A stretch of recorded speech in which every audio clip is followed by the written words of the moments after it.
Right, so with the limited amount of time I have, I think I'm just gonna do one more thing, which is making the migration over to Linux. Yeah, with that, let's just get into it.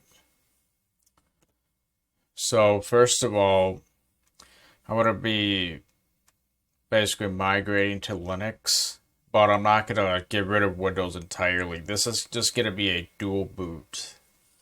So, yeah, next time I'll do GPU pass-through stuff, but again, I'm gonna dual boot into Linux because I may need Windows in some situations.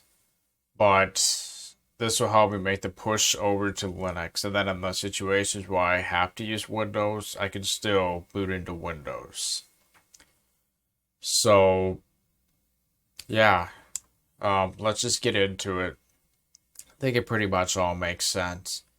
So, the first thing we need to do is the first thing I think we should do is figure out our partitioning because I obviously want to retain my installation. So I've now upgraded the boot drive, which this used to be the boot drive. It's a A50 Pro 256 gig. But now I use an 870 Evo 1 terabyte as a boot drive, which will give me enough room to dual boot between Linux and Windows. It'll also allow me to expand the Windows partition, basically double that size, and even have a double size for Linux too. I don't think I'm going to do any over provisioning or anything on this drive, but yeah, then this way I could easily use both. So this is a recovery partition that we're gonna have to move over if we want to expand this storage right here, assuming that we're expanding the space contiguously with the unallocated space, meaning it's like right next to the partition. So I think what I'm gonna do is I'm gonna move this partition to the end. You don't actually necessarily have to have a recovery partition. It's one of those things that's like debated and questionable whether you want to have it or not, and it really is subjective whether you want to keep that recovery partition or not. But I think what it does is it allows you to do stuff like restore Windows to the default. If you want to reset Windows to factory settings, essentially, I think a lot of that information is in this recovery partition, and if you were to delete it, you may lose the ability to do that. I could be wrong about that, so you might want to double check that if you're doing anything with this or you're curious in general. And I'm just realizing the music is not playing, so I gotta fix that real quick. Sorry about that. I've been made aware that the music wasn't working for some of the video. I apologize about that happening. But anyway, let's get this all sorted out. So it's debatable about whether you want to have the recovery partition or not. I think I'm going to keep it just because. So I think I'm going to move it to the end of the drive. And then I'm probably going to have to tell it where the new starting sector of that partition is so that Windows knows exactly where to look for it. It knows about the size and stuff, but it needs to know the starting sector because that's stored on some sort of record. And if you change the offset of where everything's stored, that changes, so Windows won't be able to reference it until this record is updated. So, yeah, I'm going to move this to the end, expand this by probably about half or so, and then we'll install Linux on the other half. So, let's start with that. So I'm not exactly sure how I want to do this, but let's just begin and let's see if we can make things work out nicely. I should probably pause this until we're ready. We don't need to wait. Okay, so before we begin, I think I'll maybe show some relevant BIOS settings. And it's glitching out. No, it's not. Sweet. So, since I switched to drive, I of course had to change the boot order of this, which makes perfect sense. But regarding the GPU pass-through stuff, the settings that we're going to want to check are making sure virtualization's enabled, which I think is under, not that, I forget where the virtualization option is. I think it is under CPU configuration. Yeah, Intel virtualization technology on my Asus Z87 motherboard. This computer is like, how old is it now? It's gonna be 8 years old and not that long from now. This computer still works pretty well even though it's almost 8 years old at this point. And you can probably tell because this BIOS looks pretty out of date even though it has a cursor on it which helps make it fancy. But one of the other relevant settings for the GPU pass-through, which I'm not quite ready for yet, so I'm not going to do it in this video, is under system agent configuration, VTD needs to be enabled. I'll elaborate more on this in the next video probably, but I had to actually switch my processor from a K series processor to one that just doesn't have a K at the end, because I won't be able to enable VTD, which is required for GPU pass-through.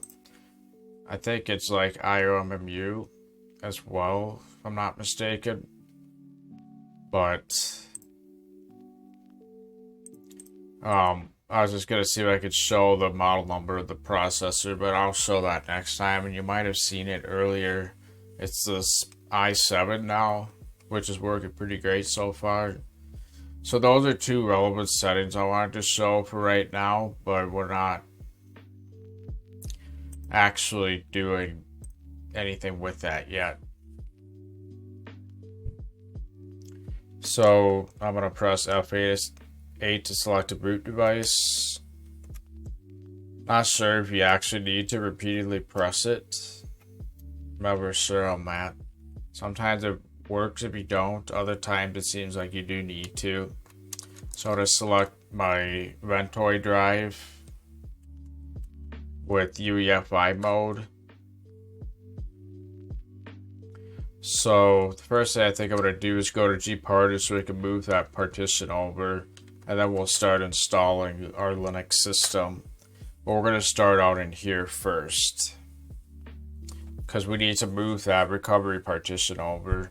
Once we do that, then I'm just going to extend the space so that we don't really have to worry about doing it in Debian. As long as we're in gparted, we may as well do as much partitioning as we can there, huh? So I'm just going to let this load now.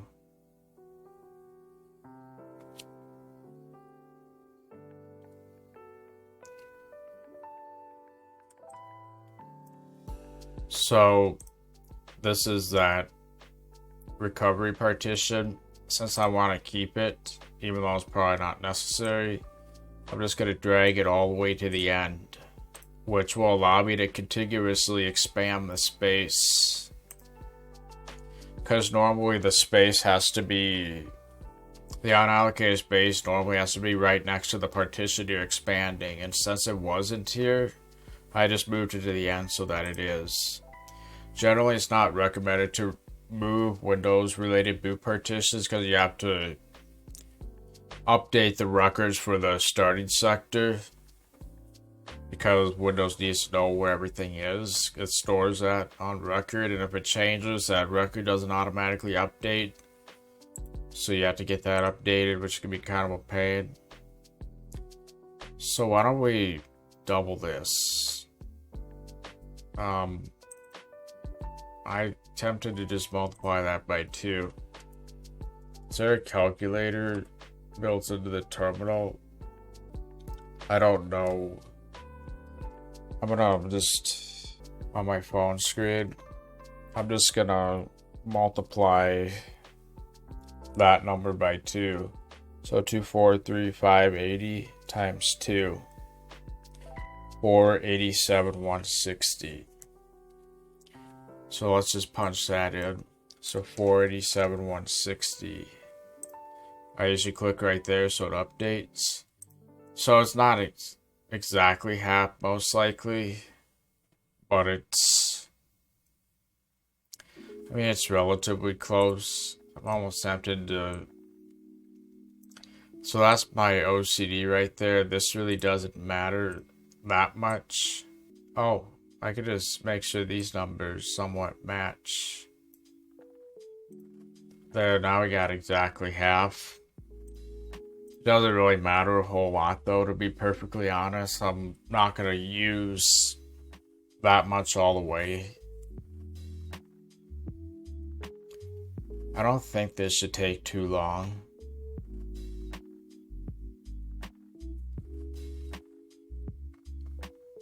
And then I'll show you exactly how we tell it what the new sector is. I think it would be wise if we did that before installing Linux.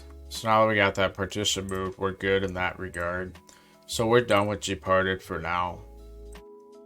And we have the partition set up for Debian already, so we're not going to have to do any fancy partitioning stuff other than tell it where we're going and whatnot. So I'm pressing F8 again. I usually hold it for like a few seconds at a time and then press it again. It doesn't seem to be a super big deal. So now I'm going to boot into Windows where we can configure. In the next video, I'll show how to make that unattended ISO bootable, which it currently is not. And I might even upgrade to Windows 11 one of these days, but I don't really see that much of a reason to. But obviously the time is coming where Windows 10 will no longer be supported. Honestly, I really wish Windows would just unify the version so they're not creating a new Windows with a number on it. Like, at this point, Windows 11 really could have been in feature update installments rather than making it a whole different operating system, which could cause a lot of inconvenience. The migration process is much more of a pain. And Windows 11, I think, could have definitely happened in feature updates. Because really the main thing that changed is a code of paint, and then of course the features that got added were things that could be in feature updates. So I guess Microsoft wants to do that for marketing, etc. Oh, now the question is, will my command actually work on here? So if I do Shift F10, the command to tell it what the new starting sector is a BSD edit command, I think. Not 100% sure. But so now this looks like it's the correct partition, or the, I always call boot entries partitions for some reason. Like every time I'm modifying a boot entry, I'm like, okay, so this partition is good now, when I really mean this boot entry is good. I keep making that mistake all the time. It started at least 6 years ago, and I'm still making that mistake. I'll hopefully fix that one of these days, but... So I don't know... I'm just gonna boot into Windows, because to be quite frank, we can still boot into Windows and everything should work right there. But I think if you want to do a BCD edit command on the correct thing, then the right way to do that is mounting the partition and changing the directory of interest. Is that what we're supposed to do? If I want to access BCD edit, for example. So that disk check is probably because of the starting sector changing. And it knows that it's missing. Okay.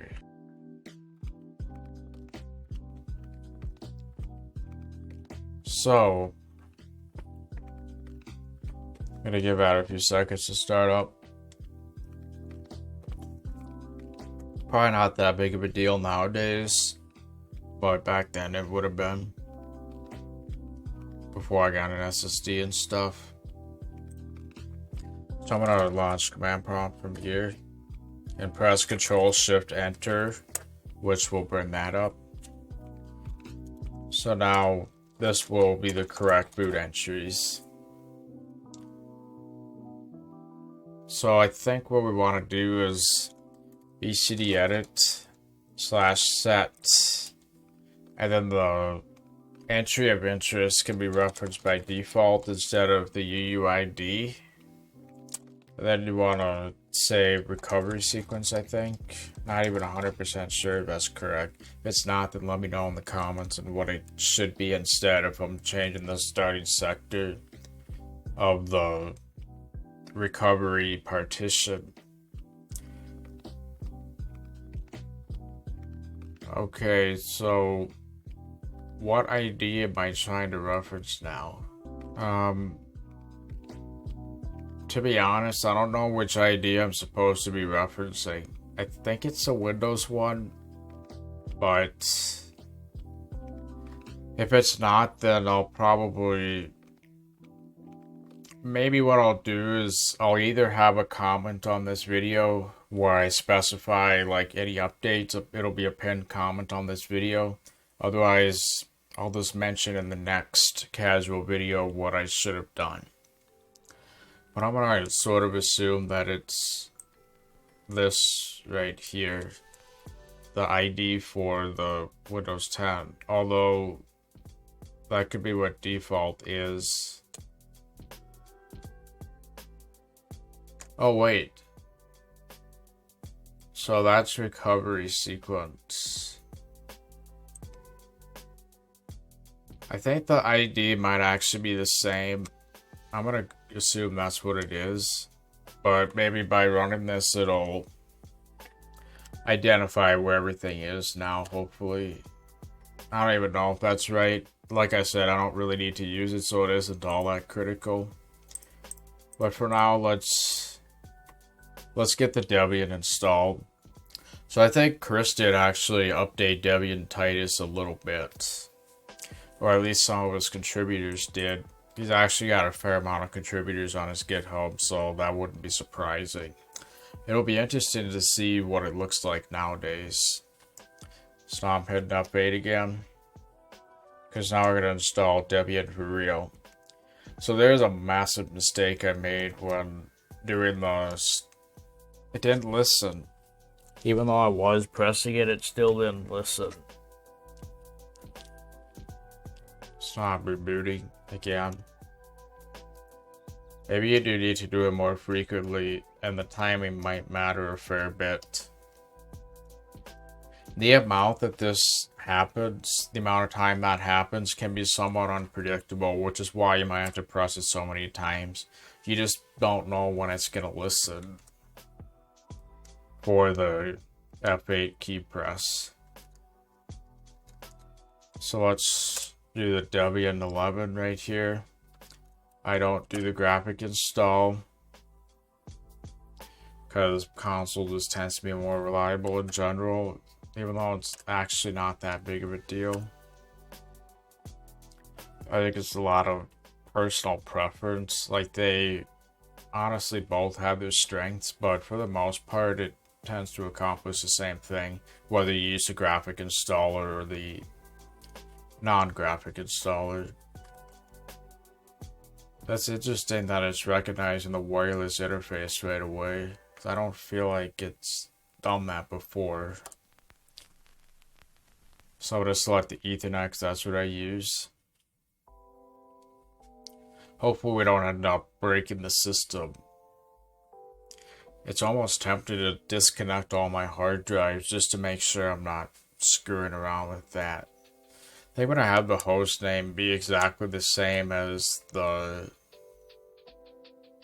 Windows host name, just for like barrier and things like that. Be nice not have to reconfigure that in some aspects. So I think it's all capped if I remember correctly. Otherwise I'll have to change that later. I am not joining a domain. I don't have a domain controller set up right now. I think I'm gonna leave the root password blank, which should disable it by default. It's generally a good security practice to do that. I'll put my name right there. I'll probably just do Joseph23 for now, but I will be changing that later most likely. I'm Central Time.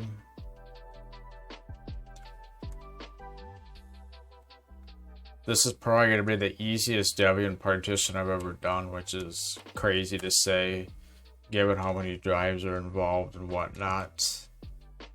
But I think what I actually want is this free space right there. Ooh, we will actually have to create a boot partition, so I take that back. It's not exactly going to be super simple, but I will have to manually do it because otherwise I can almost guarantee it's going to do it wrong. I have a lot of partitions and things like that. I want to know what I'm doing. Make sure it does the right thing. So let's select the free space right here. Shoot, what partitions are we supposed to create? We're supposed to create a boot one. Yeah, back in the BIOS days, you probably had to create several different kinds. Is the music working? Yeah, we're good. Okay. So this will be the boot partition. Or the boot and ESP separate partitions? I don't think so.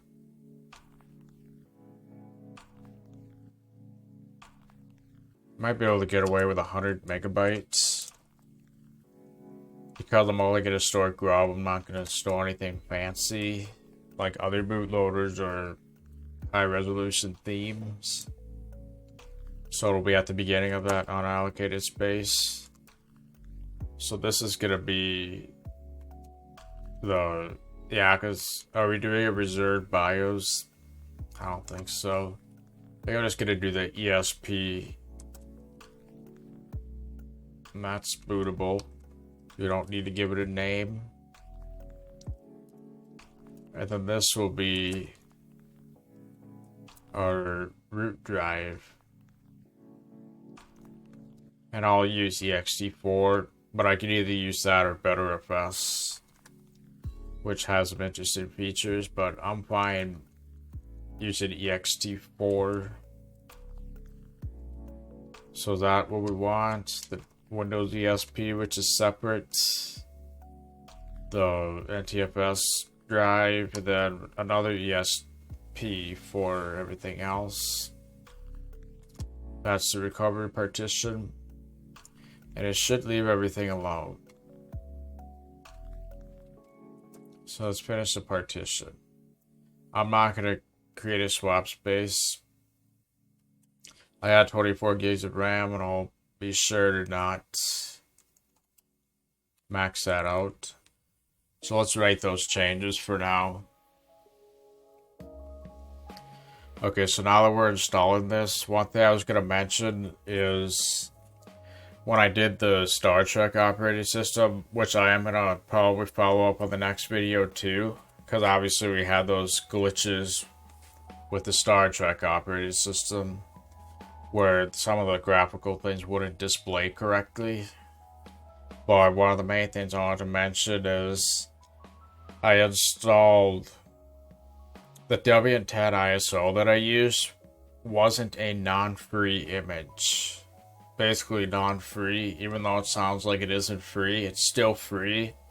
But what it means is it includes extra utilities like sudo, and it just has some other things that are baked in compared to the non-free version of it.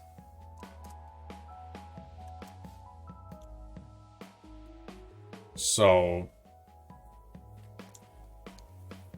yeah, I should have used the non-free version of Debian 10, then I wouldn't have had to do all that sudo stuff. And of course, when I was trying to transfer the file, I could have used SCP, which would have definitely simplified everything too. There's a lot of things I could have done differently with that Star Trek L cards installation in the last casual video.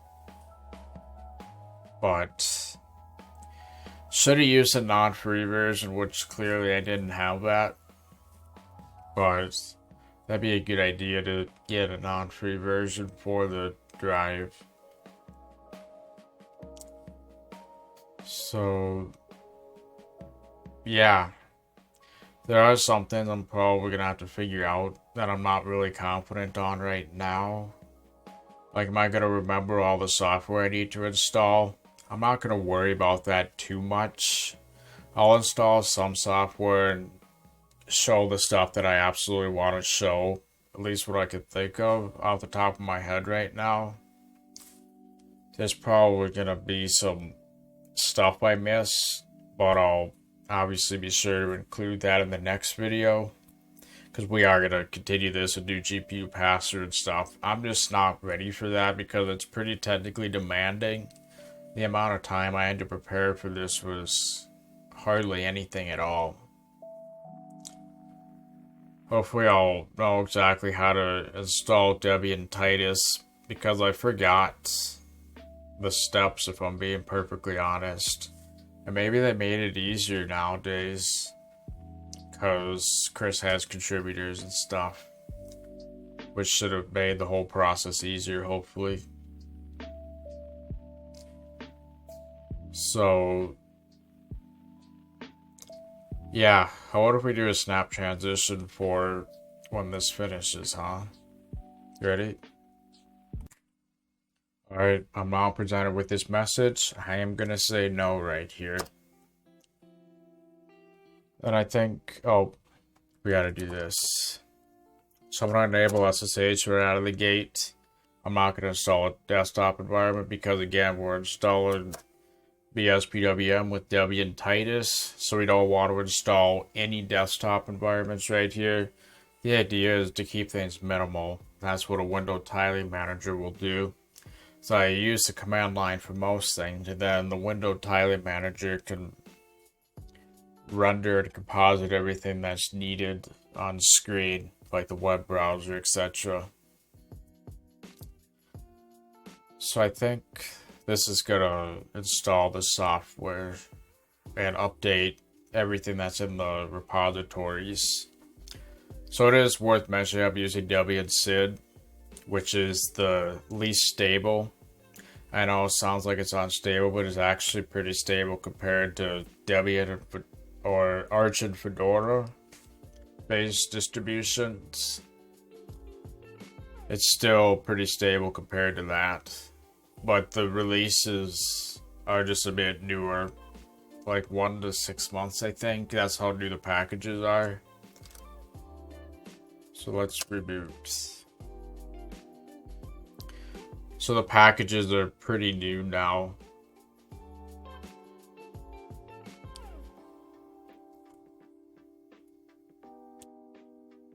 Lost my train of thought. But with Debian SID, that's how I can get the newest packages on Debian.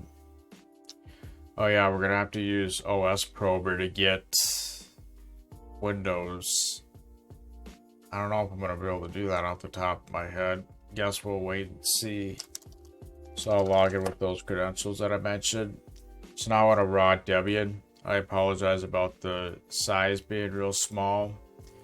I'll do this for now. It's not the best solution, but it'll do for now. So I think the first thing I want to do is run an apt update. See, sudo works right out of the gate, which is pretty cool. 2 packages can be upgraded. Thought it installed the latest packages just now. Let's upgrade everything, because I think it'll be pretty quick. So now let's basically come down here.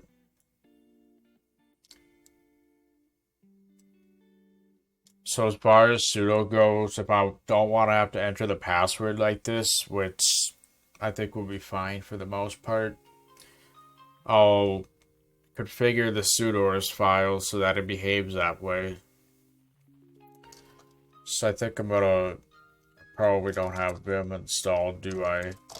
So let's install Vim real quick. So I can configure that sudoers and stuff. So that I don't have to enter the password when I use sudo. So I should be able to do this.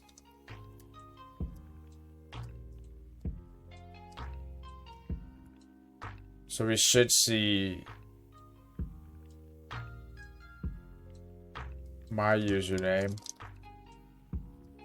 which I think is actually hidden from the screen, but maybe not.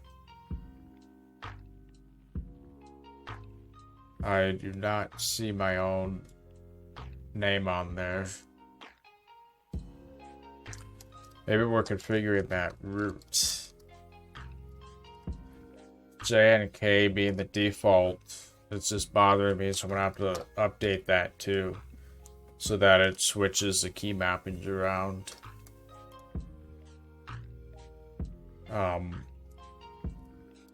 So all equals all, and then no pass WD colon all, I think is what we want. So I'm gonna have to run the WQ exclamation mark because it was a read-only file. That's the only way it's gonna save the changes. So while we're at it, why don't we configure the vimrc so that if we use it, I'll have exactly what I want. So I usually will do set number and set relative number. There is a... I can condense that down to 1, but I can't think of how to do that off the top of my head, so I'll probably end up showing that in the next casual video, I'm guessing. So then if I want to remap J and K, I want J to be up, and then K to be down. Right, so that should be good now. So I think now we just install Debian Titus at this point. I think we have to install Git and curl possibly, because we're getting stuff from GitHub. Might not need curl, but who knows.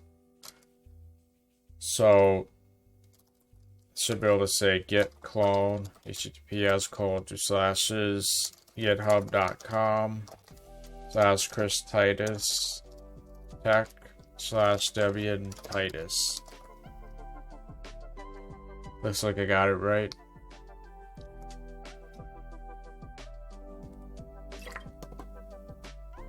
So that cloned pretty quickly. So let's go to Debian Titus. So now there's a single install.sh, which is pretty interesting. So I must do everything all in one.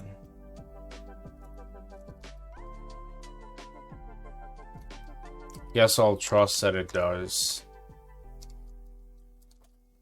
So let's run that install.sh. That's fascinating how it already has execute privileges. I think I might have jinxed that a little bit. But you can download files that already have execute privileges. Didn't really think that was necessarily possible. I may set up a caching server someday. If I have that rack mount server already, then maybe in the next casual video we can set up apt cacher ng so I can get apt packages at gigabit speeds, create a caching server basically. I can get the this drive installed in the server is the boot drive, that we can possibly configure the caching server with the rack mount. Okay, so I think I'm just gonna let this run for a while and I'll be back when it's done. So let's do the snap transition. One thing I just noticed is it looks like it now uses Nala instead of apt, which is pretty interesting. But I have a feeling that apt is now going to use Nala, which is apt, but different front end for the package manager. It's really the same package manager. The front end's the only difference. Nala, I think, does currently have a glitch where if there's like a license agreement for whatever you're installing, it'll get stuck and it won't be able to pull up that license agreement. So since the alias for apt was probably changed to Nala, I think what I'm probably going to end up doing in this regard is I prefer to type Nala when I want to use Nala and apt when I want to use apt, because there's some situations where I'd rather use apt instead. And it's automatically installing OS Prober, it looks like. That's interesting. It also looks like it's installing some Nvidia drivers right out of the gate too, potentially. That'd be pretty cool, because this is on an Nvidia card, just so you know, which may end up creating some complications. We'll have to wait to see. But there are proprietary drivers, they're just not open source, which if you're using Linux, you generally want to have as much open source as possible. But anyway, regarding the Nala stuff, I just wanted to point out that I'm probably going to end up switching my alias from... Everything looks so cool, even though it's pretty much nothing but text. I never thought that pretty much nothing but text would look this cool on a screen. But Nala makes that possible. Anyway, regarding Nala, I'm probably going to switch to alias and disable that alias in the first place, so I could use apt when I want to use apt and Nala when I want to use Nala, which I'm going to try to use as much as possible. But there's going to be some extenuating circumstances, I'm sure, where I want to use apt instead. So Debian Titus did actually update. I didn't think it would. That's fascinating. Anyway, I'm pretty sure all this stuff is going to end up installing, which is probably going to take a while since I have ridiculously slow internet. And obviously, when I had the outage recently, I already mentioned that Plex Media Server was causing it. It wasn't even my internet at all. So my internet's actually more reliable than I previously thought, which is great. That's not always the case. Anyway, I'm going to stop rambling and just let this finish. Ready? I'm getting a do you want to continue? So I'm just going to real quickly say yes. So I'm going to let this install. Alright, we're done. So hopefully I can reboot and everything will just work, including the Nvidia drivers, as well as everything graphical as a whole. So I think this is a point where I can probably reboot, most likely. And I assume that the Debian changed from the typical Debian over to SID.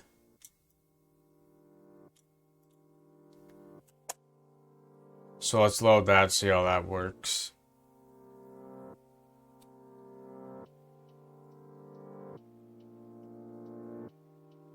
Is that actually the open source driver that I'm seeing up in the left? The Novu? Is that what I'm actually using right now, or is that something else? Ooh, a fault? Is that a problem? I'm gonna probably pause this for a little bit, and if it's still doing this amount of time later, then I think I'm probably gonna end up switching to the integrated graphics, because it works really well with Intel out of the gate. There might be some stuff that we have to change. We might have to actually even modify some X11 or XORG related things, which I'm not prepared to do right now. So if we do have to do that, I'm saving that for next time as well. I apologize if that happens, but I'm gonna give this about a minute or so, and if it's still stuck on that, then I'm gonna switch to integrated graphics, and we'll try this again and see what happens. But regardless, I'll give the full story of what's been happening in a bit, but I'm currently gonna show this error message, or this message, since it's only gonna happen once. I'm basically installing the proprietary Nvidia drivers, and there's conflicted drivers with the Novu or whatever. So I'm just answering this question.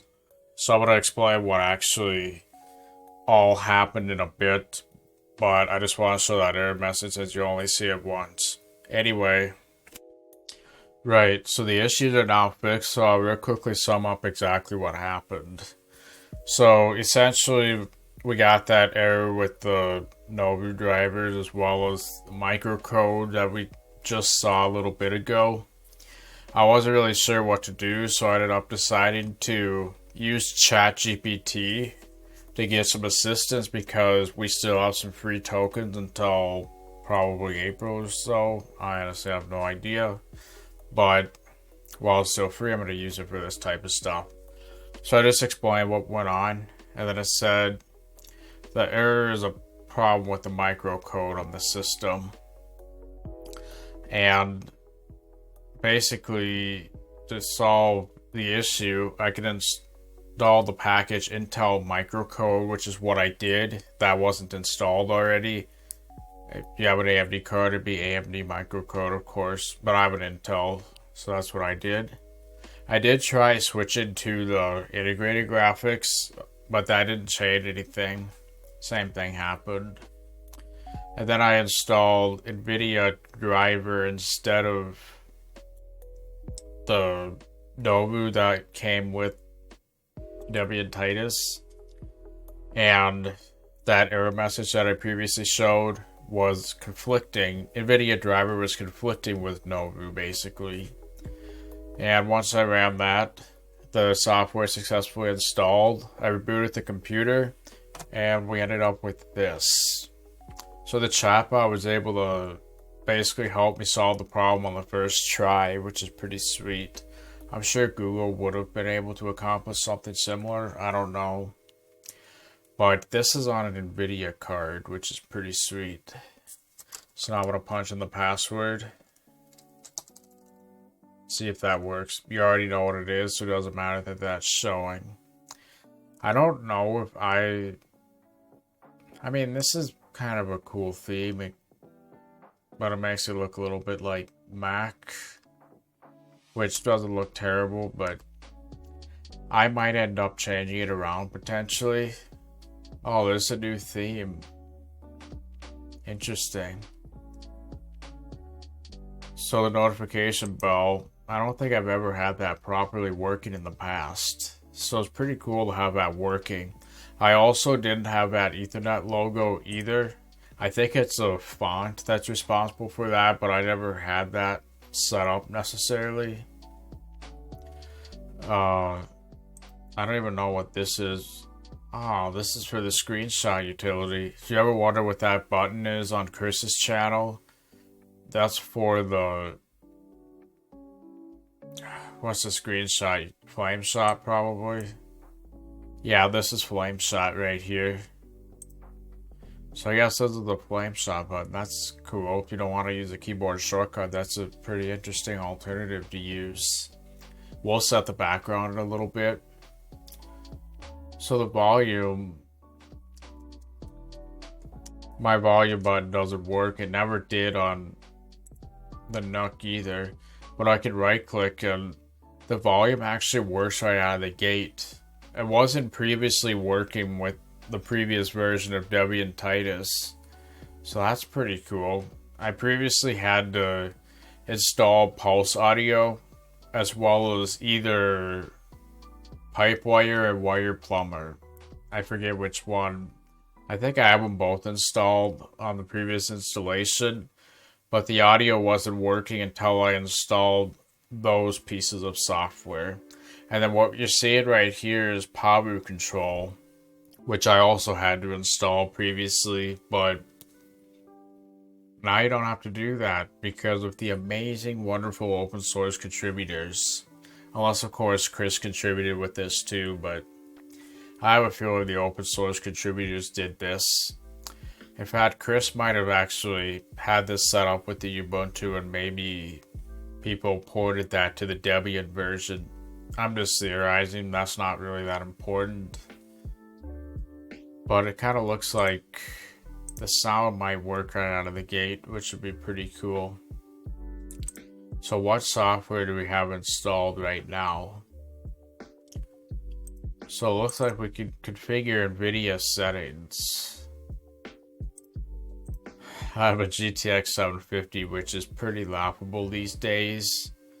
But honestly, I'm not much of a gamer, so it definitely does the job for me. Okay, so am I gonna wanna set the disable composition pipeline? I may not actually have to do anything special on here, which would be pretty sweet.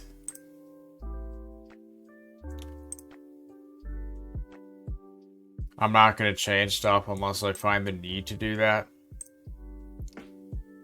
So we'll get sound set up in a little bit, and then we'll test and see if that actually works out. But yeah. And we have the power icons too. That's also up to date. Previously there were no power icons, so I did show in the last casual video, I just ended up doing like P for power, R for reboot, LK for lock, S for suspend, and LT for logout. But now the icons are there. It was really just a matter of figuring out what font is actually involved. But the fact that this automatically worked is pretty sweet. Now I may end up changing the order of these icons right here. I'm not even sure yet. This is working on Nvidia, which I honestly didn't think would even happen. So I can press WinX and this comes up. I wish that the text cursor did the other thing. I don't like that text cursor on the terminal. I like it when it's the big square. So I also realized that the Vim configuration is wrong.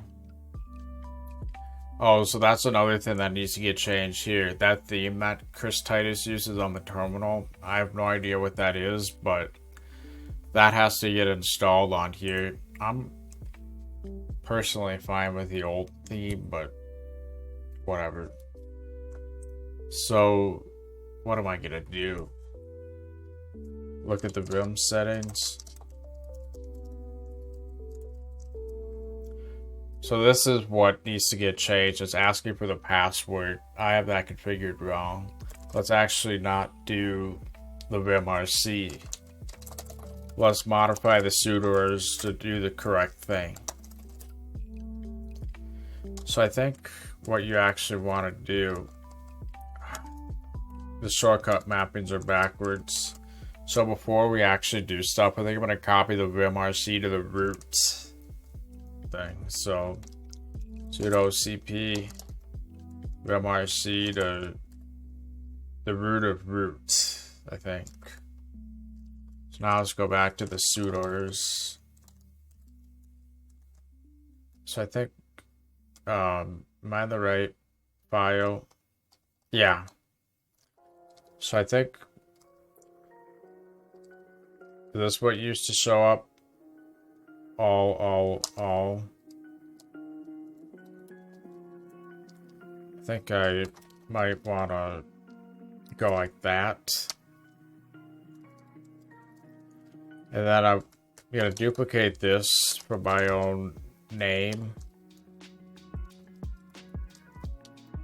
And now we'll make the change of what we were just doing. The null pass WD. all in all. I think that's what you want. With no parenthesis at the end, of course. So now I have to do save it out. And in theory, it shouldn't ask for a password anymore. So we can reboot the terminal now. So let's go into the sudoers again. That might have been configured wrong. But it might also not apply until afterwards. I'm honestly not sure. I'll figure it out one of these other times and maybe let you know about that in the future too. But let's worry about some other stuff now. So let's get it how we want it basically. Don't know the exact steps for that, but I think one of the first things we should do is set the background. So on my flash drive, which is based on the capacity, I'm guessing my flash drive is, what drive is it? SDD. I think that's the partition I want. SDD1 right there. I think I'm gonna actually move the terminal over here. Then I'm not overlaying it. So let's mount SDD1 so we can access my flash drive. And you need sudo to do this type of thing, unfortunately. But so this is my Ventoid drive, and I purposely stored some files so I can easily access them later. So this background.png should go into our pictures folder, which can go right here. Oh, I guess that's the one Chris was using, the infamous one that Chris uses. Cool. So I think the way you actually set the background, so let's look in here.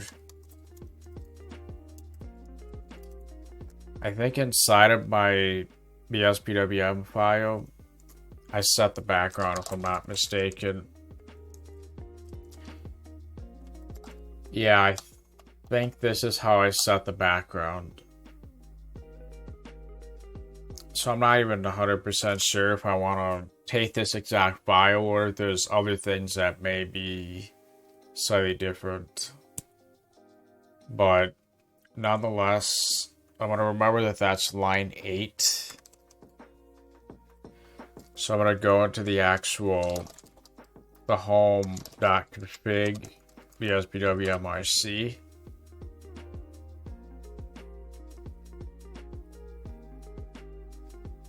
So it actually references background.png. How do I restart BSPWM? I'm gonna log out, log in, and see if it takes effect. That'd be kind of cool if it did.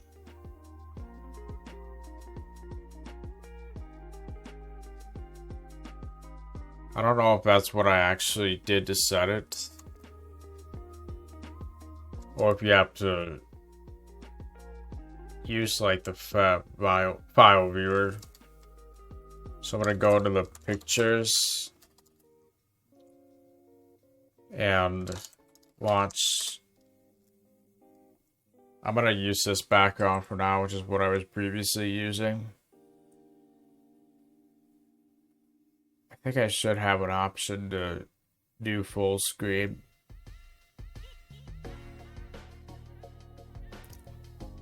Background for build. There we go.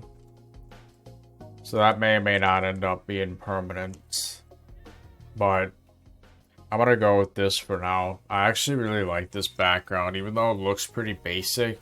I just love the simplicity of it. So I'm probably gonna go with this for a while. I actually like the aesthetic personally. I know that Chris wanted to change his, but I'm perfectly fine with this. I may even change the opacity on the Picom, which is what gives the transparency of the terminal right here. So now we got the background configured. Let's get a video viewer. So I'm going to use Celluloid with MPV. I think MPV is the video player if I remember correctly, and Celluloid is the front end for it. I might have that backwards, I'm not sure. So I'm going to search Celluloid because I don't remember the exact name. It's just Celluloid, I guess. So let's search MPV now. So MPV is the video player. So we're gonna install Celluloid and MPV. And that should allow us to play videos and stuff. I was just thinking about when we configure the network share. I'm now realizing the network share is actually going to be irrelevant because this is a computer I normally have the network share on. So we're really just going to be mounting more drives where the network share would normally be. But I think I'm still going to show how I do the CIFS mount and network share. Because ideally you want to probably do it as a systemd service because you can pretty much do everything with that. But I could not figure out how to do it no matter what I tried. Couldn't even do the fstab for mounting the network share. So I think I ended up just doing a BSPWM startup command. That's where I put a lot of the startup stuff. As long as it's running a script, anything I want to start up may as well go in there, huh? Especially if it's part of the graphical experience overall. So now we got that installed. I don't think I have any video files I can test it with yet. But let's actually think about the drives that I want to be able to access regularly now. So let's see, does the Thunar shortcut still work? Yep. It's actually more responsive than it once was too. Am I always going to need to do authentication to access the local disk? So that's my... either the D drive or the E drive.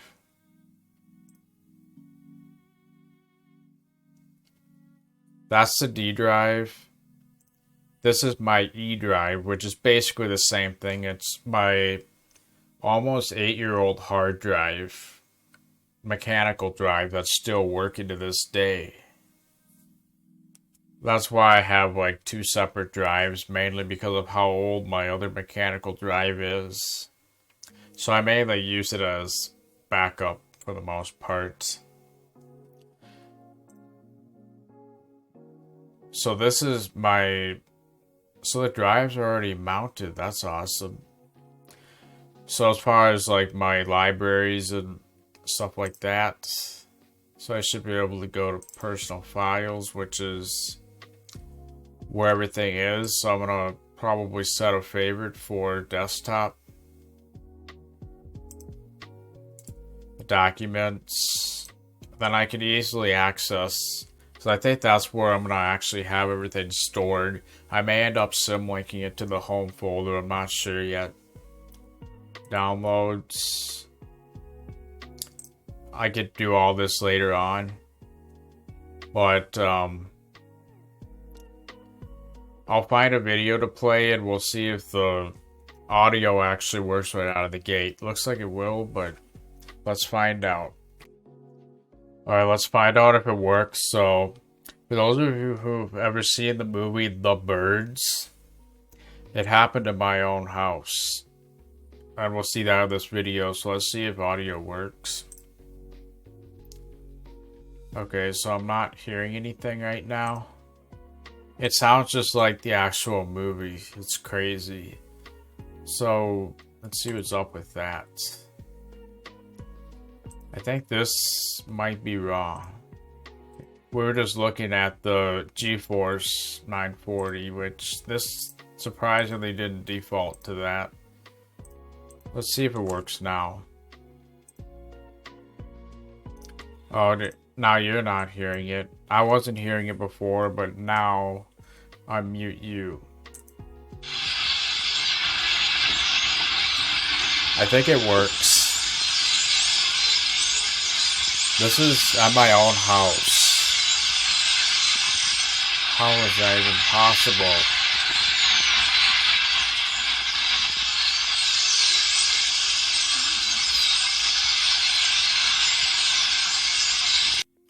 Well, the point is, the audio works. Better mute you guys in case any other unexpected audio happens.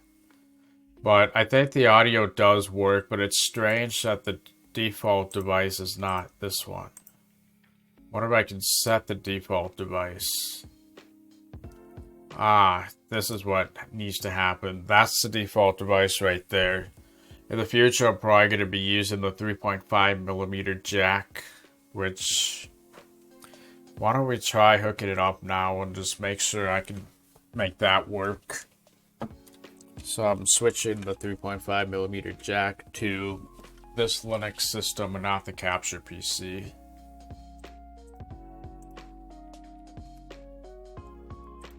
So I think this headphones is what we're looking for. I'll just reboot this. I should also mention I'm right clicking to pull this up instead of left clicking. So just thought I'd mention that real quick. So headphones.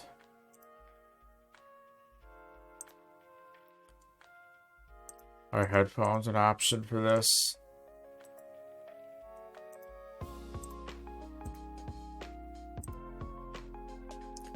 I'm not hearing that. I should be hearing this, but I'm not. Okay, that's interesting. I may have to restart MPV and stuff.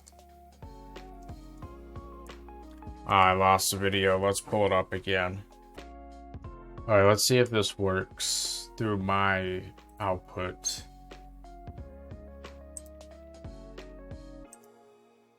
I'm not getting an option for that. That's interesting. I did reboot this, the MPV. That's something I'm probably gonna have to figure out later as well for the 3.5mm audio, which is what I'm typically gonna be using. I'm gonna switch this back to the capture PC, which is just taking a little bit. There we go.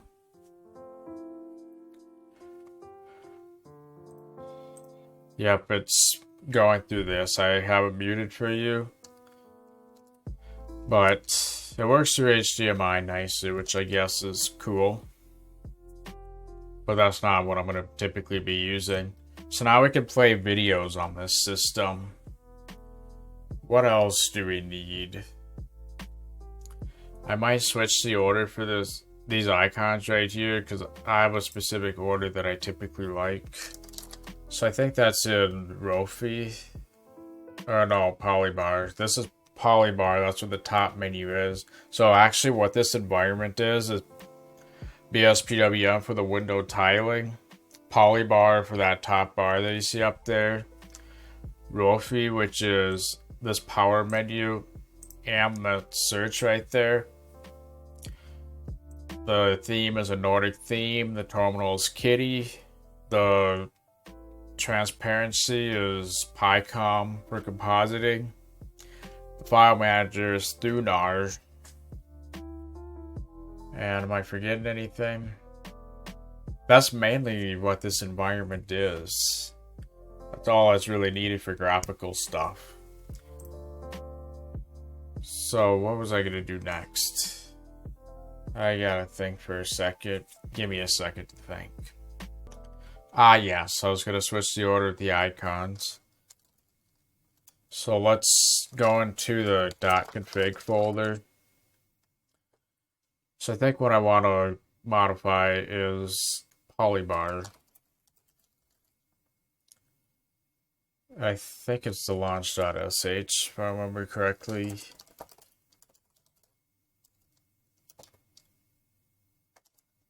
Oh, whoops, that's not a directory. Starting to get pretty tired now, if I'm being completely honest. So where's the... Yeah, it's probably one of these scripts. I think this might have changed a little bit. Anything in old config?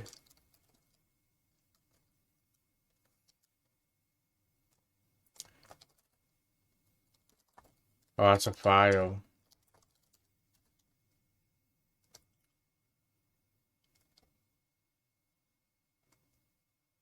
So I think all the icons are in here somewhere.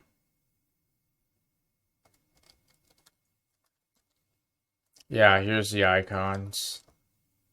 So I think what I had was the browser is number 1. I had the terminal as number 2. So I'll move that over to here. The game, I think, was number 6 or something. I'm not sure. I'll just swap it with 5 for now. I just like switching the order of that. I think I'm good with that. So next time I restart Polybar, which won't be right now, then that should take effect. If that's the right file. Actually, what's this config.ini? Oh, great. I think the thing I'm going to do after this is the network share stuff.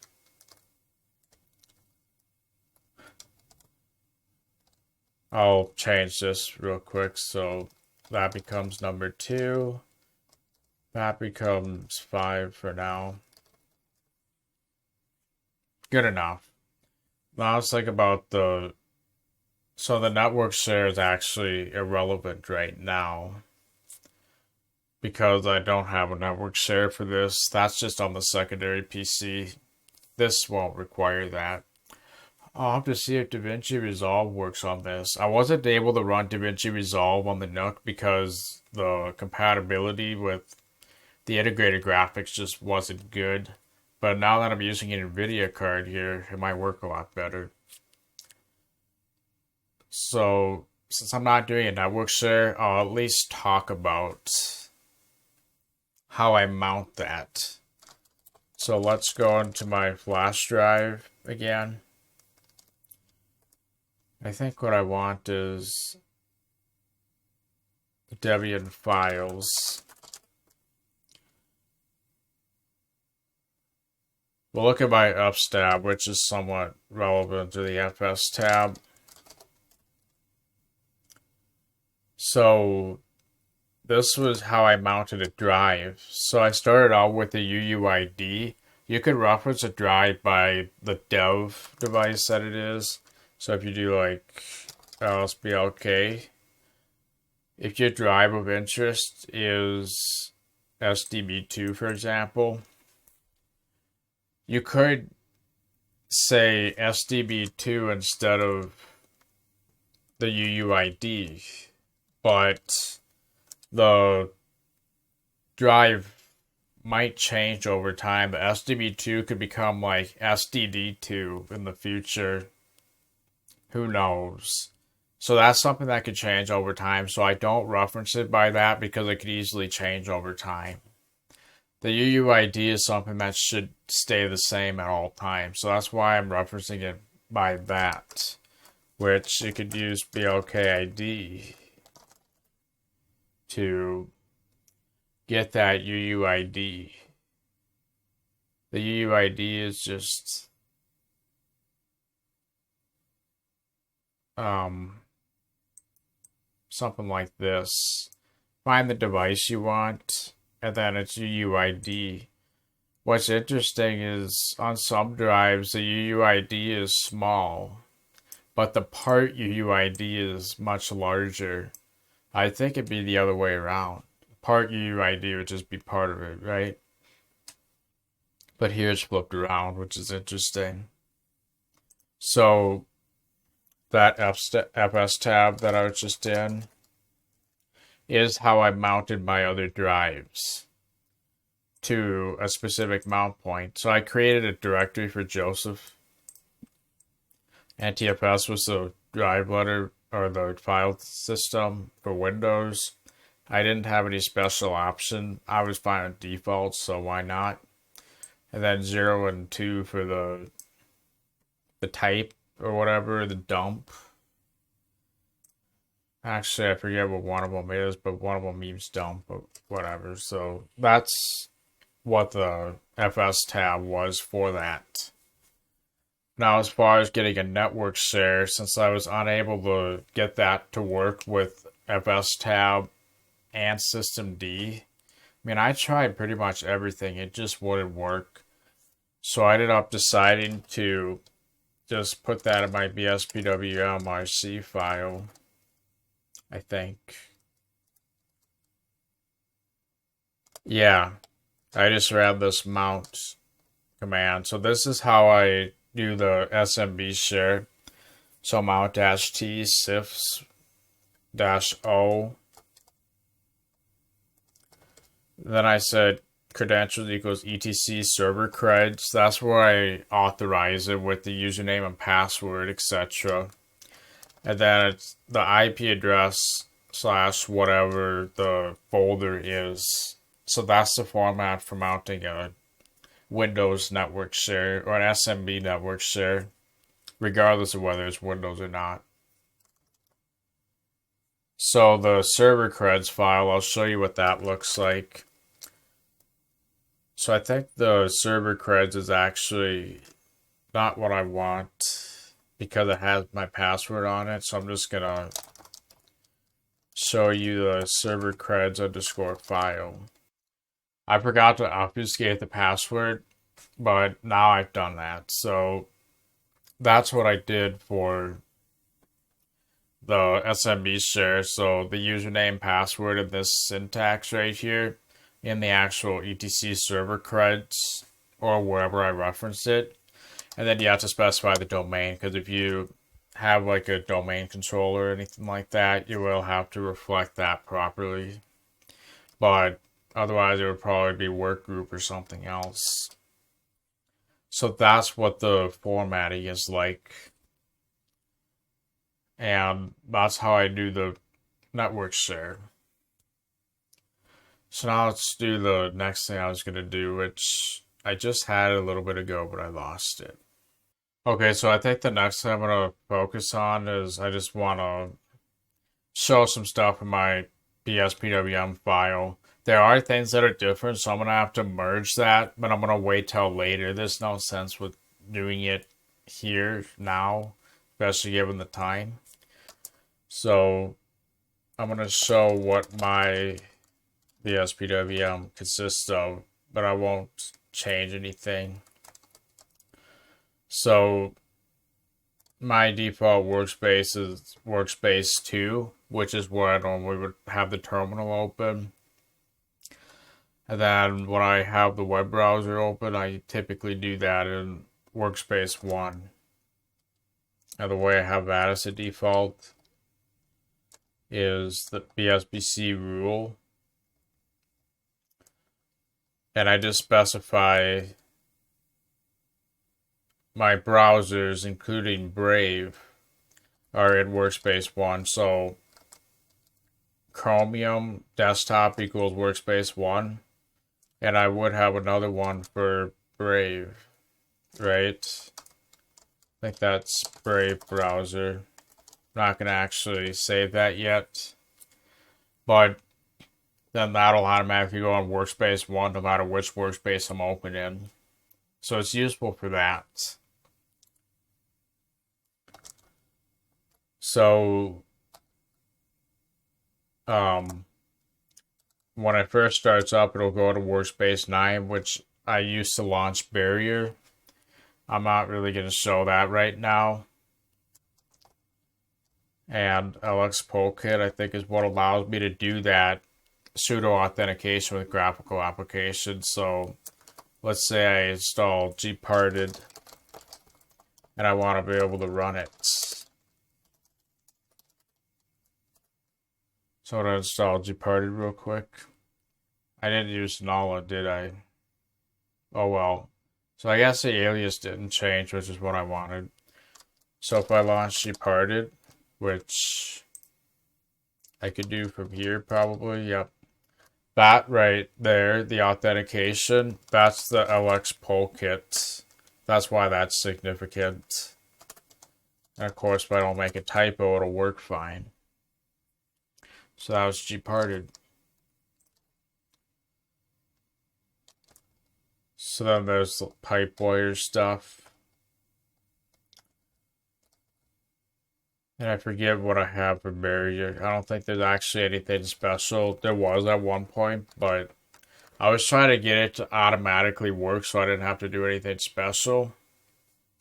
I'm just realizing something's in the way here. Come on, get out of here. There's something in one of the corners, but it's not super noticeable, so I'm not going to worry about it.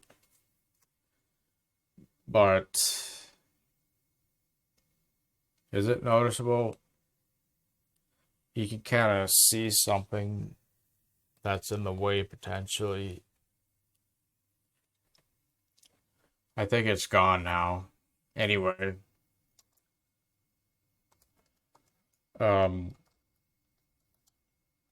I don't usually use the Steam or anything. So that runs Flameshot. I don't use that Discord stuff either. But this is what Chris Titus had on his. That just runs Discord, but it doesn't do it until a server can be pinged. Because Discord will launch before the internet even initializes. So this basically just stalls it until the internet's running before it launches Discord. That's really what that does. And then this XDO tool stuff is what I use for Barrier, because I can get the graphical application to pop up, but it doesn't automatically connect. So I just have it press Tab, Shift, and then space, I think, which effectively presses the connect button on Barrier. So I can get it to automatically connect. So nothing too significant there. Now let's do Espanso, because I talked about that in the last video. And I did something special. I mean, I'm doing that because I can do text expansion shortcuts, which is pretty useful. But I made a massive mistake in the last one. I'm going to move all this stuff over to workspace 2. So the browser shortcut works. Sweet. So let's get Espanso, which is a text expansion utility, but you can also run terminal commands with it, which I think is also pretty useful. So if I want to do something quick on the terminal, like opening up a specific folder with Thunar, I could use Espanso to do a quick text-based shortcut rather than a keyboard shortcut. So that's basically what. So this can run commands for like getting the date, but you can do it with any terminal command basically, which I think is pretty underrated. So let's start on Linux. So this is based on Debian. So I just have to download this Debian file, which I'll go to the downloads folder so it goes there. I don't even have a downloads folder, so let's make one. You just saw it appear right here. But now let's get that file. So it's downloading Espanso.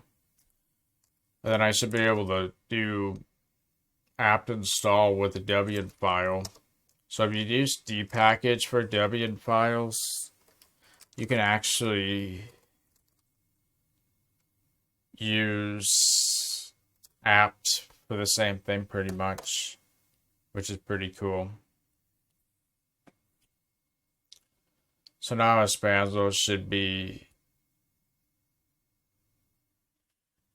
What's going on here? So could it be accessed by apt?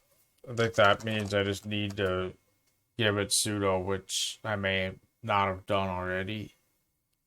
I might have run into this last time too, if I'm being perfectly honest.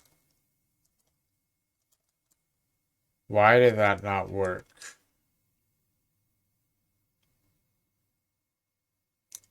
It might be the wrong file.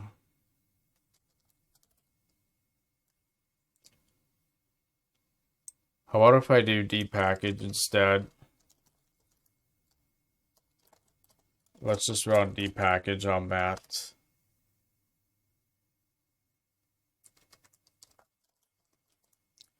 I think I actually launched it from the terminal.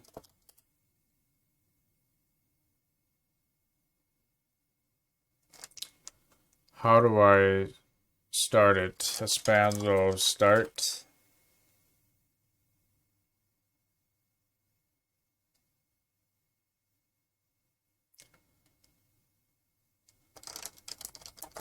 I don't think install will work.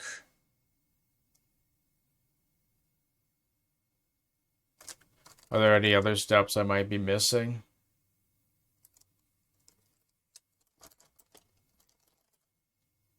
We have a version installed. Oh, right. I forgot about this from last time. So we just had to create a service, then we can start it.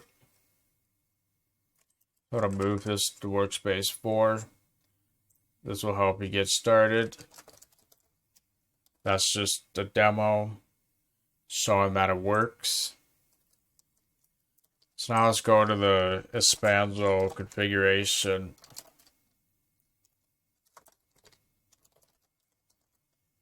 And I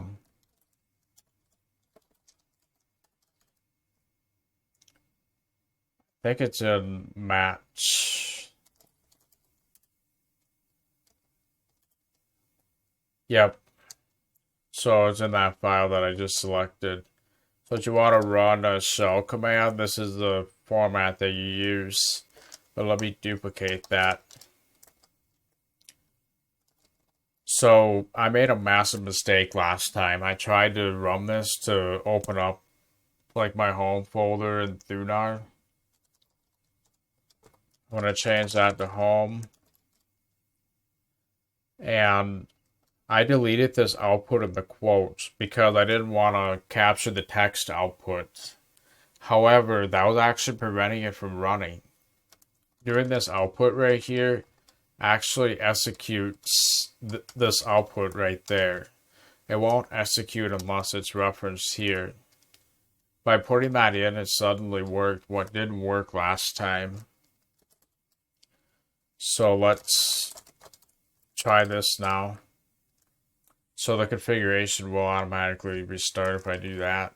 So if I come into here and run that, it works. I just typed in :home and then the home folder came right up. So obviously if I want to create one for the downloads instead, so let's go to there. And then let's duplicate that.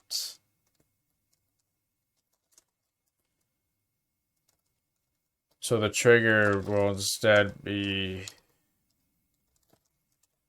downloads.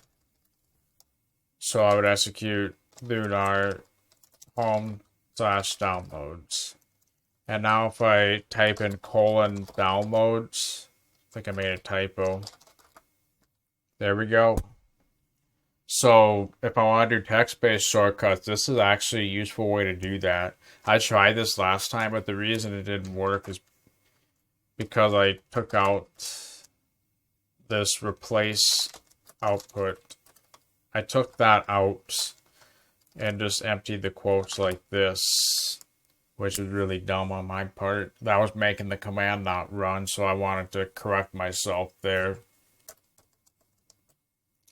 So there you go. I just wanted to show that Espanso mistake. So the screenshot utility should work. I'm just going to assume it does. What does this button do? Oh, that's the tiling mode. Yeah.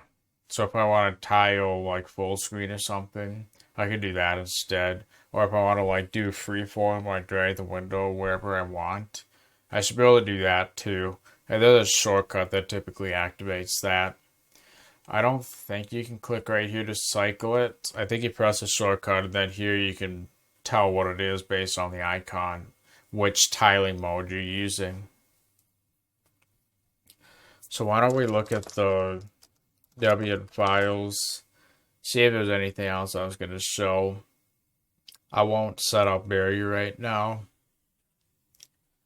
The keyboard shortcuts, I think it's pretty much going to be configured how I want. Oh, SXHKD is a thing that I forgot to mention last time too. That's for the keyboard shortcuts that I'm doing. So like when E pulls up the file manager, when Q will quit that stuff, when X is the terminal, or super X I should say. When I say when, I meant super. When B or Super B is the browser, whether it's Brave or Chromium. Does Win Shift B work? Didn't have that mapped to anything. So let's go to the SXHKD configuration and modify the SXHKDRC.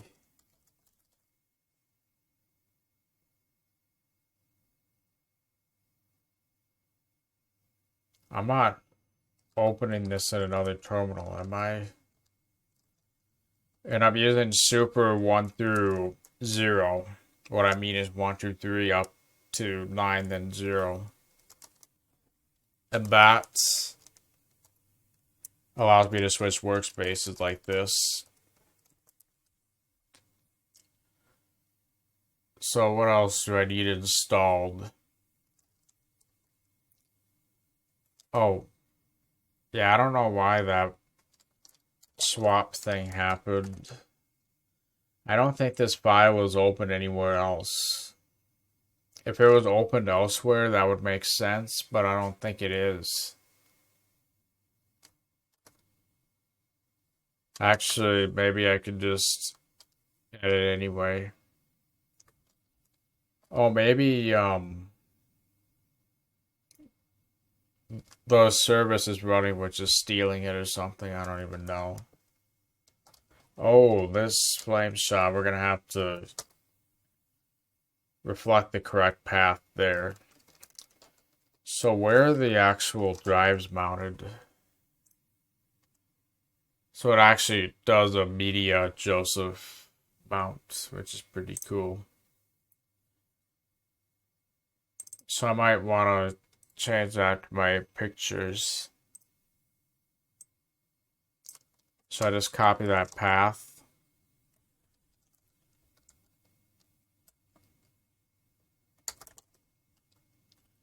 I don't think I can paste like that.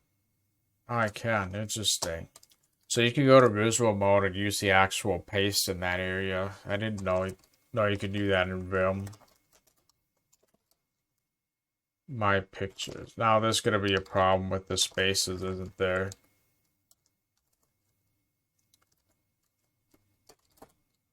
So let's just correct that.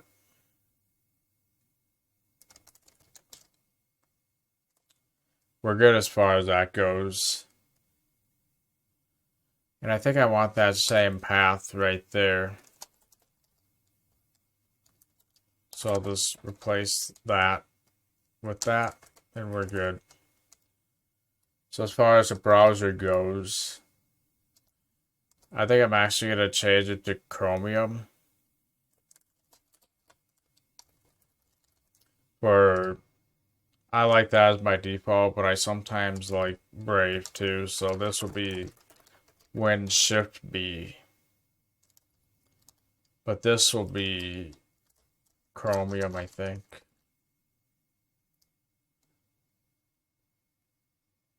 So if I do like Win-Alt-R,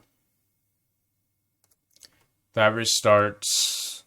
So now the order of the icon changed because I restarted that finally. So how do I restart SXHKD?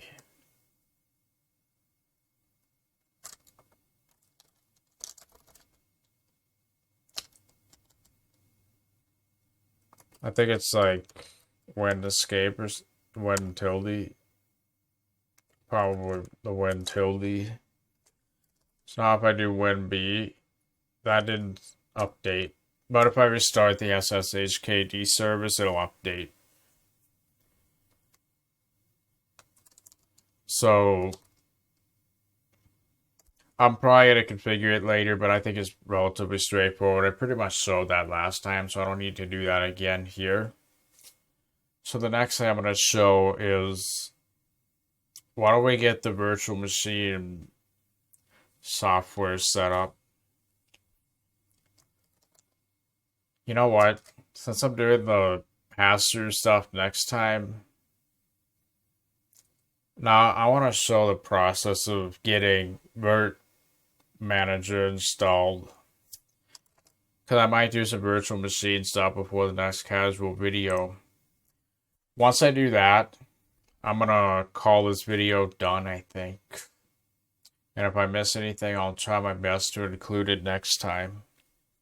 Even if I record some footage and then show it, I'll just show it next time. So I'm going to look at Chris Titus's Virt Manager guide, which I think should be relatively easy to follow, but I'll walk through it in video format here, because I want to get it configured anyway. So this will determine if virtualization is enabled. Remember when I went into my BIOS before? This number is greater than 0, which means virtualization is enabled. We have enough usable cores and whatnot. You want to move the browser over to here. Do I want to be in the way of it? I don't know. So these are some of the dependencies that are needed for Virt Manager and QEMU, which I would rather use than VirtualBox because of performance and then the functionality and stuff like that. I don't really have a whole lot of aliases. I just thought of that because I'm using apt once again instead of Nala. I don't have a lot of aliases set up or anything. So I don't think I'm going to worry about that tonight either. Not going to get a lot of sleep, as you can see here, but I want to get this video done. And yeah. So I'm going to let this install and I will be back. Alright, let's do the next step. So music is glitching out right now. I'm going to have to fix that. I'll be right back. Okay, after getting everything worked out behind the terminal right here, can't believe how much that lines up. I think I have some working again. So, yeah, my mind's functionality has definitely declined. I feel like I've had glasses of wine at this point. Lack of sleep or just being up for X amount of time can have that effect, where you feel like you've had X amount of glasses of wine. I definitely feel that way right now. But let's just get through the rest of it. because I don't think you want to keep hearing me in that mode much longer, I'm sure. So I'll try to get this done ASAP then. So we want to check the status of that service, which I guess should have automatically started. It's running, which is great. So I think, not sure if this networking has to do with, oh come on, what just happened here?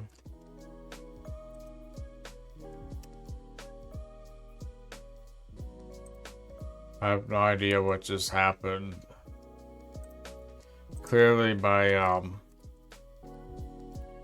mine's functionality is starting to cause harm almost. Not harm, but you know, I'm starting to make these mistakes. Hopefully none of them are detrimental. What I was saying about this net start, I wonder if it has to do with just how QEMU connects with Vert Manager or Verse or whatever. So now we're gonna make sure that everything is saying yes, which it is. Then we gotta do some permission related stuff, which I think it's great that it automatically retrieves a user environment variable, so you don't have to specify your own. So let's reboot and see if everything works now. And I guess make sure that everything works in general when we first started up. I may end up changing this to, you probably remember from the last video, my bootloader actually had the Debian 11 thing on it. OS prober, there's something we need to do. So I could select Windows on there. I'm not too confident with OS prober though. Background did not apply permanently. So I'll probably have to let you know how I did that too, if I even do this before the next video. Alright, yeah, so I'll be setting the default workspace to this one, which I'm not even going to do right now. So in theory, I should be able to just search Vert Manager, which is that connecting all by itself.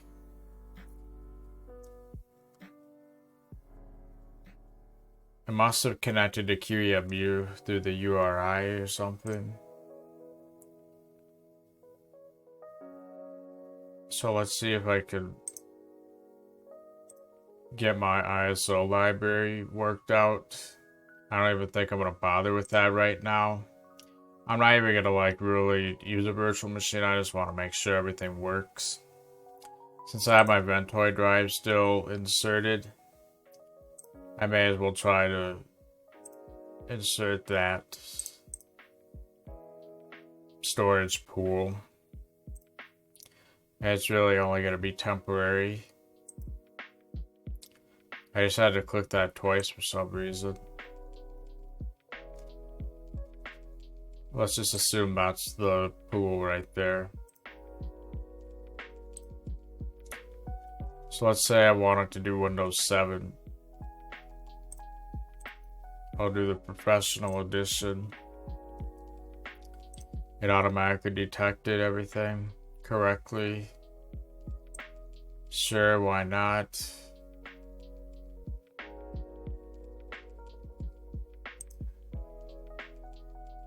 The permissions are wrong. I had to run my QEMU with, or Vert Manager with sudo privileges. Or QEMU with sudo privileges.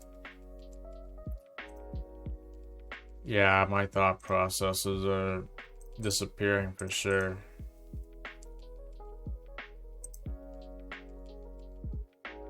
I thought I'd get more emulator options here.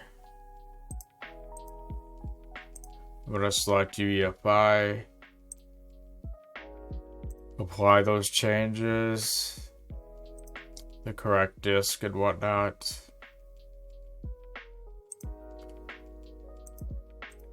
Can I select any location? Oh, I'm stuck with a pool. Why don't I copy that to the home folder for now? Then it won't glitch out. So let's sudo cp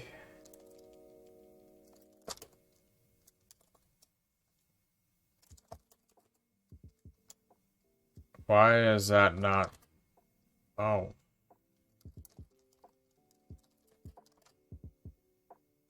There's Ventoy.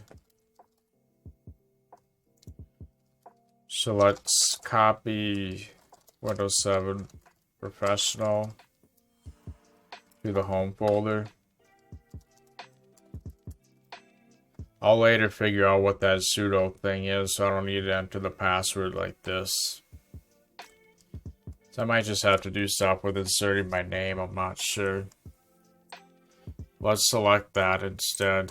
The home folder, I'm not going to permanently have that be my pool. Probably remove it eventually. But I'll use that for now.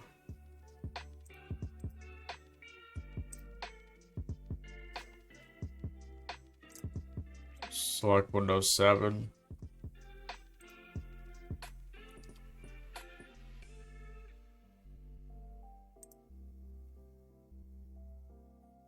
It just changed permission stuff. I think that might be all we have to configure.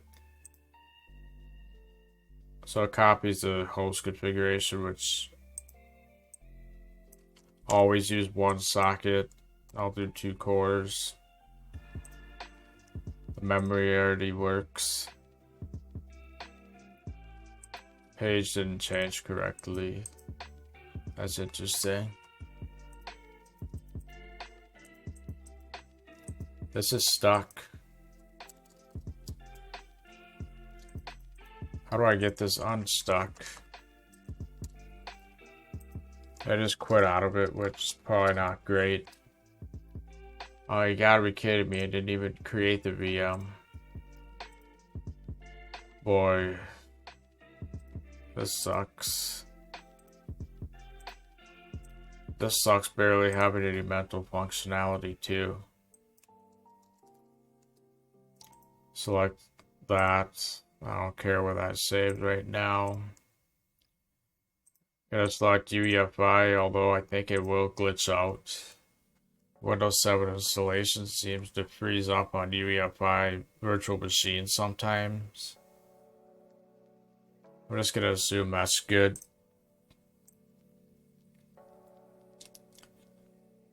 Let's see if this works. So I think I have to click this. Nope. Did it actually load the disk as the very first thing?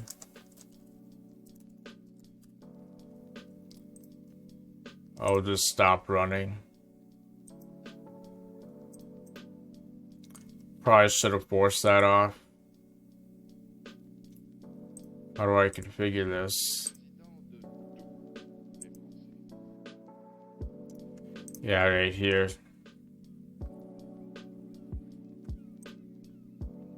Yeah, that's why I think. Not loaded from the CD. Why would it default to that? It's really bizarre. Now what? Maybe it's a permission thing? I don't know. I think we're actually up and running as far as the virtual machine manager goes.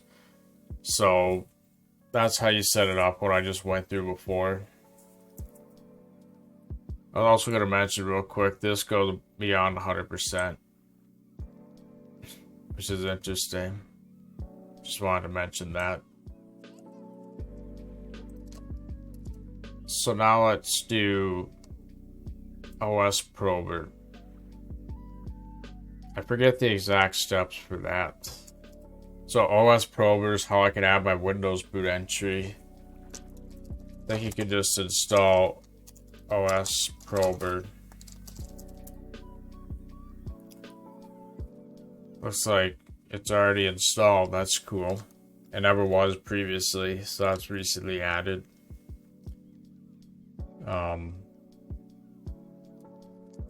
I forget how to use it, to be perfectly honest. Chromium was an invalid command when I modified that SXHKD file. So Chromium's invalid. I guess it's not installed. I'll use Brave. Whatever. So if there was a special setting I had.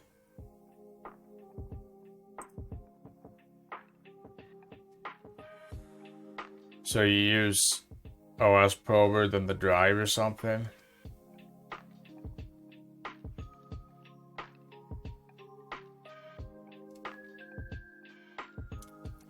Oh, screw this. I'm not even gonna do it tonight. There's no way I'm gonna be able to do this with my current brain functionality. I pretty much otherwise got this all set up, so now I'll be able to use Linux and dual boot into Windows. Why don't I make sure that the partitioning is correct? That the Linux partition went where I wanted. Windows is right there. Let's actually real quickly make sure we can still get into Windows. I'm used to the power button being right there. I may end up tweaking that potentially, and same with the login screen. I may tweak that a bit too.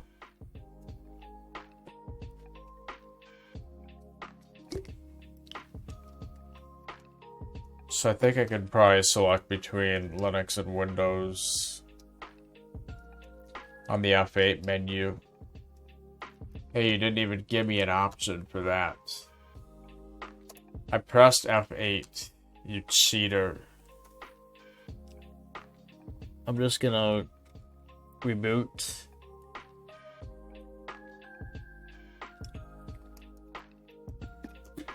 Yes, I had to press it more frequently. I was pressing it like twice, 2 times, once every 2 seconds. So you can see we got Debian right there, which interestingly has a label.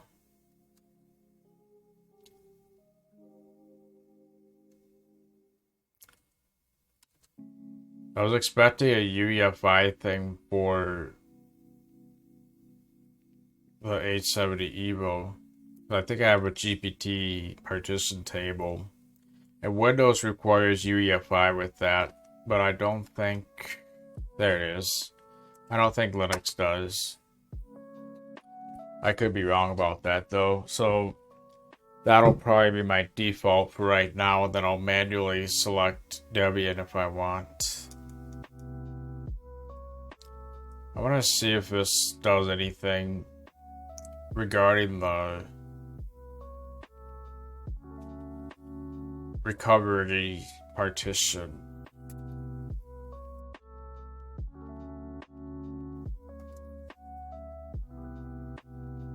So we're back in Windows now. That's good news. That's all I really wanted to check. Yeah, I think that's going to be it for this video. So if you have any questions, comments, or concerns, feel free to let me know. I'll try to get to you as soon as possible. Otherwise, I think that's it. So thanks for watching and have a good one. Peace.